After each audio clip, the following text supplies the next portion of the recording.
முதல்ல இதை கிழிச்சு நெருப்புல போடு. அப்பா வேணாம்ப்பா வேணாம்ப்பா அப்பா அப்பா அப்பா வேணாம்ப்பா ப்ளீஸ்ப்பா விடுங்க. இவன் திருந்துற மாதிரி தெரியல.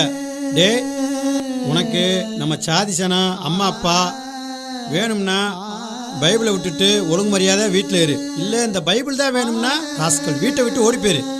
அப்படிப்பட்ட பிள்ளை எனக்கு தேவையில்லை. ராஸ்கல்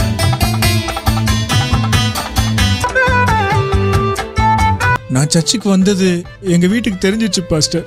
என்னை அடிச்சு விரட்டி விட்டாங்க. தாய் தகப்பன் கைவிட்டாலும் நான் உன்னை கைவிடுவதில்லைன்னு சொல்லியிருக்காரு. நீங்க ரெகுலரா சர்ச்சுக்கு வாங்க, கர்த்தர் எல்லாத்தையும் மாத்திடுவார் தம்பி. தாய் மறந்தாலும் ஏசையா நீர் மறப்பதில்லை. என் தாய் மறந்தாலும் ஏசையா நீர் மறப்பதில்லை. ஒரு தந்தையை போல உந்தன் தோள்களின் மேலே என்னை அன்போடு சேர்த்து கொண்டீரே.